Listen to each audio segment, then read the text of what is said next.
you go. Here's a story. And yes, I have many more stories, but here's one right now. Listen to this one.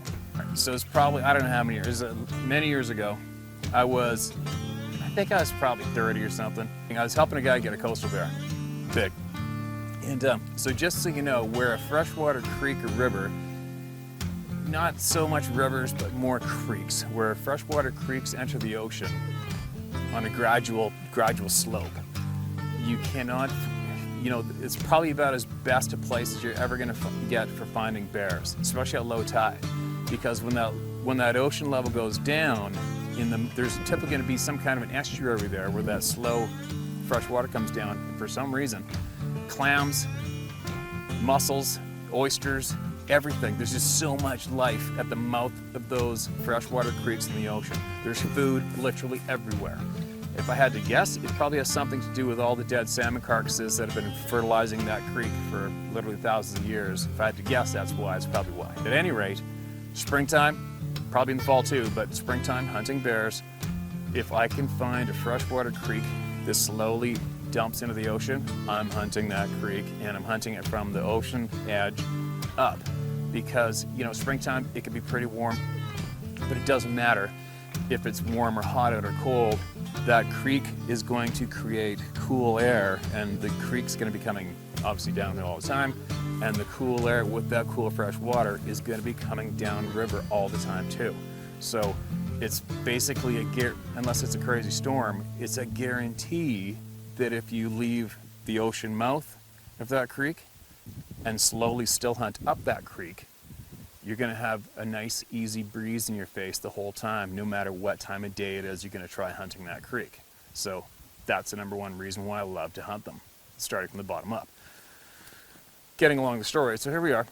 I forget what I had. I think I had a 7mm mag. The other guy might have had one too. I don't remember. And we got dropped off with a herring skiff. And it's sunny out, springtime, low tide, and we're slowly still hunting our way up this creek bottom. And there's, clams are spitting water up all over the place. There's food everywhere. There's pretty good green grass growing on the edge of the bank now where the ocean doesn't hit, where the water level doesn't flood it out. There's little green patches of new grass, bonus. And then all of a sudden there's bear crap all over the place. Perfect. So we're going nice and slow. We went up that creek from the ocean, probably only about 200 yards, come around the corner, and it opened up into this big estuary, and boom, right in the middle of the estuary, there's a little bit of an island in the water, this pond. The opening of the river, the creek bed opening was probably 150 yards wide, and I could see upstream probably 200 yards, and I could see a nice calm pool of water on the backside of this little island. It's almost like a putting green or a tee-off green. And there's this little island of soil above the water level with green grass on it, and this great big boar laying there on his belly, facing left, broadside to us, just laying there. And there's a great big sow right behind him, standing there. He's standing behind this great big boar. And didn't know we were there. It's a no-brainer shooter. I mean, the second you looked at this frickin' bear, it was huge. It's like, no, we're shooting that bear. All the time in the world. Wind's in her face, sun's up, he's laying there lounging, she's standing there looking at him, they don't know we're there. We take our backpacks off, we put them down. We didn't even have to stalk closer. I think we were like 100 yards away from these things. We lay down, get a rest in the pack. I didn't have a video camera, I wasn't really into videotaping then. We had all the time in the world. We're just gonna lay there, wait for him to stand up, pop, put a hole through his ribs, hammer bear down, and take him home. No sooner than we're sitting there talking, we were probably laying there for 30 seconds. The sow whaps this great big huge bear in the ass, this big boar. He gets up, a little pissed off, and the second he stands up, it's almost like she's going, get up, you're gonna get shot. And he stands up, and I go, okay, take your time, just put a hole in his ribs. Because, take note of that, putting a hole in his ribs. It's this nasty, nasty West Coast jungle, rainforest, overhanging this freshwater creek and estuary. The second you get into that bush, it's tunnels. It's so thick, it's stupid. It's stupid. It's like there's tunnels in the brush from the bears traveling through there for hundreds of years. It's like gerbils going through, you know, big piles of shredded up toilet paper, whatever. It's just tunnels, but they're bear tunnels. And if it was wide open, like hunting in the Northeast and the Rockies, you know, wide open in willow, I'd say, you know, shoot those when you're shooting the grizzly bear. You know, lots of people say you want to break them down. Well, fine, you can go for the break them down shots when it's wide open with no cover. They got a long way to run. I don't mind doing that at all, because you're going to get a bunch of shots in on that grizzly bear if you need them. But if I'm shooting a big bear, any bear, in thick terrain, or where the thick terrain is like right there, I don't want you to shoot him and break him down. I don't want you to shoot him dead on the shoulder. I don't want you to try to shoot him in the neck and break his neck, because you're probably only going to get one shot at that bear. You're probably not going to get two shots. So if you have a huge bear, thick bush, you wait till he's broadside. If you can't get broadside, well, you wait anyways. You get the broadside shot and you shoot him in the ribs. You shoot him behind the shoulder, in the ribs, broadside. It doesn't matter what the animal, what the species is, how big they are. If you shoot a great big grizzly bear in the ribs, behind the shoulder, and he runs off into that thick bush, he's going to be dead when you go in and track him down. He's going to be dead. There's going to be no question about it. He's going to be dead with a hole broadside through his ribs behind the shoulder. Now, if you shoot him on the shoulder, say you've got a defected bullet. I don't know. Maybe you've bought some poor bullets. I haven't a clue. I'm not a gun guy. But let's just say you did. And I've seen this happen numerous times. You shoot him on the shoulder, you hit that hard bone, the bullet might blow up, it might smash that shoulder out, it might only take off the top of one lung. You don't know. And that huge bear takes off in that thick bush. You got to go after him, and you don't know he's dead. But guess what? 100% of those bears are going to try to kill you. Okay? It's just the way it is. That's how, Google it. Google how many guys have been killed in the past 5 years from grizzly bears while hunting. It's the guides and the hunters have been killed or shot. It's because they were going after a wounded bear. And the problem, the grief, the attacks are 99.9% from wounded bears. So to eliminate a wounded bear, you don't shoot him where he could get wounded. You shoot him in the ribs. So we're laying there, bear stands up, broadside. I got my gun, but I'm not really aiming because it's so easy, it's 100 yards. I go, shoot him in the ribs. The rifle goes boom. The sow takes off like she got shot. The second that gun went boom, the sow took off. The big boar, he just went like this. He was standing broadside like this when the gun went off, and he was frozen after the gun went off. Didn't move. Clue number one, I should have clued in that the bullet passed through him, because I've had dozens of numerous different game species, from sheep to moose to elk to bears, grizzlies, black bears, where the shock of that bullet and that energy passing through them, they've just frozen. And they've turned and they walked 2 steps and fell over. But at this particular moment, I saw the splash in the water over the bear's back, in the water behind him where the water pond went 200 yards. I saw the splash. So I automatically go, take your time, shoot lower. He shot over him, because I thought he shot over him because I saw that bullet splash near the side of him. So apparently he brought the gun down, squeezes off, and the bear frickin' jumps up on his hind legs and starts chewing at this shoulder, chewing at his shoulder, spinning, going, ah, ah, ah, ah, like this. And he's spinning and spinning, and he's starting to get closer and closer to the thick bush on the other side of the river. Shoot him again. Boom, shoots him again. Bear jumps down on all fours, starts running 5 million miles per hour to the bush, which is only about 30 yards away.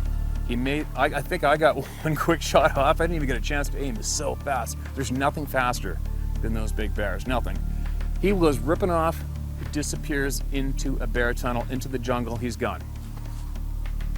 Dead silence. Big bear, gone. Not laying down dead, gone. It's like,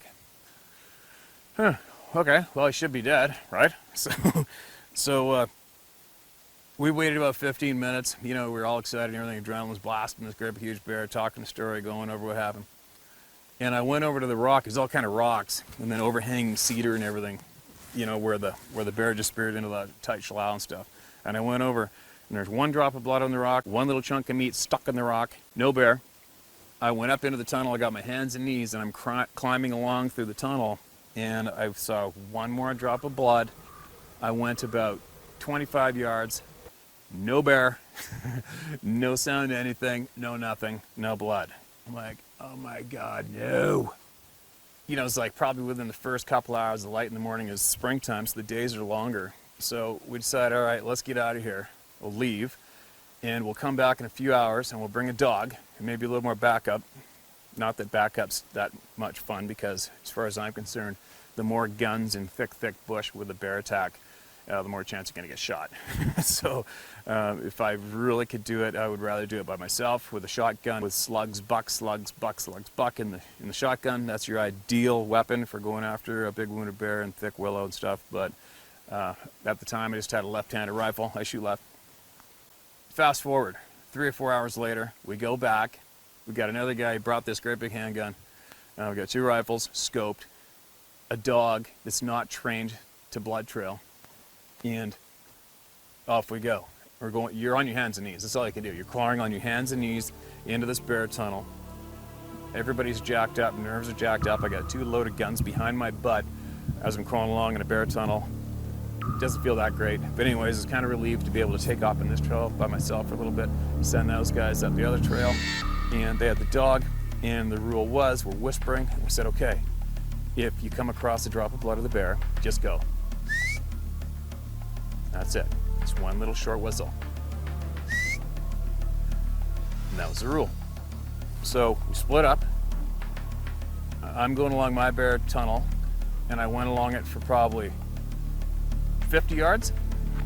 And all of a sudden, here's one drop of blood right underneath my face, and I'm like, you know, you're just on fire. Your nervous system is alert. It is on fire.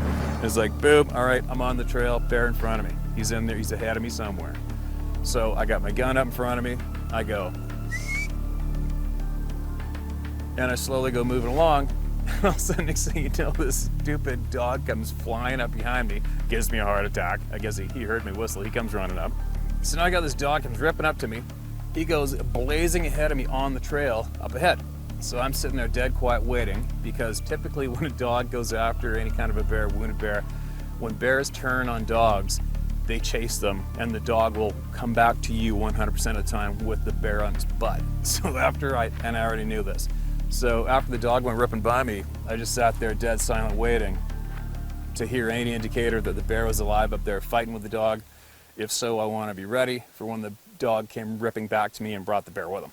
So I'm sitting there not making a sound. I still haven't heard those guys behind me. I haven't whistled for them again. I'm assuming they're sneaking back to me because the dog heard me and he came running. Nothing happens, no dog. So I go crawling on my hands and knees along this trail. Boom, there's another drop of blood right under my face. I'm crawling along, tense as tense can be. And I just caught the dog. See, as I'm going along the flat bottom, it's fairly level in there, and big timber. There's a bunch of spruce trees. We're all Sitka spruce, whatever they are. They're all falling down. There's like 3 big blowdowns, and the logs were probably up to here. The first one was up to my waist off the ground, and there's another one laying on top, and another one big piled up at the bottom of the bank, because the ground changed, and the ground started going straight up like this to the big timber. So here's these big blowdowns, all blowing down from my right, blow down to the left. So you got these big root balls right here, and there's one log like this, and another log laying like that. So you see between my arms is that long triangle. Well, that long triangle between those logs was a black shadow, a black hole in there. And I'm automatically looking at that pile of logs, and that bear tunnel went straight for him, and I'm thinking, he's in there. There's no way that bear isn't in those logs. He's in that tangle of logs, in that dark hole. I put money on it. But the dog went straight to the log pile. I'm sitting there ready. The dog didn't act any different. And all of a sudden he went to the right, and he went around the root ball end of the logs, and he started going up, and he disappeared. So I'm sitting there waiting, no sounds, no nothing. I'm like, oh, crazy. Well, I guess the bear went around those roots and kept going straight uphill, which is also very bad, because if anything you have shot, any species, when they start going uphill in the blood trail, they're 100%, they're not dead. There isn't a game animal alive that gets hit with a mortal shot and starts traveling uphill after you've trailed it for over 100 yards. It's not going to happen.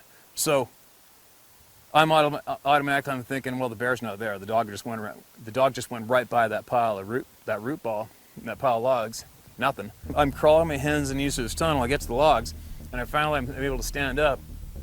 But I'm going to stand on top of this log. I'm going to climb up to the next log, and I'm going to try to get on top of the logs and go over top of them instead of going around, because at least then I can get a good look around. You know when to get on top, because it's starting to get a little more open timber as you get up the bank out of that river flat with all the willow and all the crap in the bottom. So I sit on top of this log. Now listen to this one. I sit on top of the first log, and I swung my leg up and over in front of me and down into that dark hole, like I'm sitting on my horse, but my leg's down in that frickin' hole. The hole's to my right. I'm sitting on the log, hole's on the right. I came from my left, facing the camera. Everything went complete slow motion, which you'll hear, that's very, very common. I'm certain when human beings go through life-threatening emergency fast reaction accidents or whatever's going down, everything goes slow motion. I think it's a survival mechanism we have built into us, because when something's happening really fast, your life's flashing before your eyes, everything goes slow motion, and I'm certain it does it so that we have time to react in the right way, hopefully, and we live. All of a sudden, the dog is flying out of that hole right there, like right there. The dog is flying out of the hole right in front of me through midair. He's flying out of the hole in front of me. Everything went dead slow motion. This is exactly what happened, and I'll tell you what. If we have somebody taking care of us around us somewhere, somebody's taking care of me. Because as the dog's going over, coming up out of the hole in front of me, I'm swinging my gun, crapping myself, swinging my rifle barrel over the hole and pointed down the hole. And as I pointed my rifle in that hole, all I could see were these two bear eyes locked on my eyes, coming up straight at me. And that big sucker was probably 10 inches off of my boot when I swung the barrel over. I pulled the trigger. I mean, that bear, all I saw was that bear, his eyes locked on my eyes. I can see it right now like it happened 10 seconds ago, and that was like 20 years ago. Swung my gun over, boom! Shot my gun. The face of that bear disappeared into that blackness instantly. I jacked my bolt again, probably in a tenth of a second, and almost like aiming in that hole. The other guys are yelling. I'm not answering them because that's not going to help me at all anyway. Tunnel vision locked onto that darkness where that wounded, massive bear was flying up out of the hole at me. He didn't come back out of the hole. Thank God. Tell you what, how fast that happened? It was probably like this. Dog, whoa, poof. That's probably how fast it happened. Just like that. I mean, everything happened in probably a little under a second and a half, if I had to guess. And obviously I didn't look in the scope. I didn't aim. Take note of that for later. Blew the bear back into the hole. Adrenaline blast from hell. And then all of a sudden you could hear the growling and the snapping coming out of the darkness from the dog, because the dog went around the backside of the logs again and went in there. Now the bear was dead and the dog's playing tough dog, and he's attacking this dead bear in the hole. I'm trembling. My legs are completely rubber now. It always happens afterwards. It's always afterwards when your legs turn to rubber too. So my legs are jello. I'm dry mouth. I can barely swallow. That always happens too. It's adrenaline dump, whatever it is. Whenever you get a big blast like that, you'll get massive adrenaline. You can't swallow. Just please, somebody give me a drink of water. We rolled that bear out. What happened was the first shot on that bear took him through the guts. When he was broadside and I saw the splash when he was out of water, happens every time. I don't know how many guys I've guided and I've given them a gimme shot and they blow it. I've had guys even miss moose at 7 yards of the bow broadside. It's down there. Whatever happens. So the first shot took the bear through the guts. He just stood there frozen. The sow took off with the shot. The second shot blew his left elbow in half, which I'm pretty sure blew that bullet up. But the bullet obviously didn't take his lungs out at all. It was 3 hours later when we went back in there to go find him. He was very alive and waiting up for me, for us. And we rolled him out. Now he's dead. and I shot him in the face. But here's the clincher. Oh, and imagine if I didn't have the dog. Imagine if the dog wasn't there. I don't know what would have happened if the dog wasn't there. I mean, I would have obviously been casing out that pile of logs forever. I would have circled around, circled around, circled around. I mean, but ultimately where that bear was, if you didn't have a dog, how are you going to find out that big, massive bear is still alive and wounded in that dark hole? You're going to go in there after him just to see if he's in there? Oh my God. I don't know. I haven't had to relive a scenario like that since, but I definitely don't want to. But anyway, we skinned the bear out. We just took the head, we left the skull inside the hide, the rug and everything, and did a big job, skinned them all out. And without 1 ounce of exaggeration, I swear on my horse's lives, this is the honest to goodness truth. When I put a tape measure on that bear's eye, the inside of his eye hole on the skull to the other side of the eye hole on the skull. The measurement was 5 inches. Okay.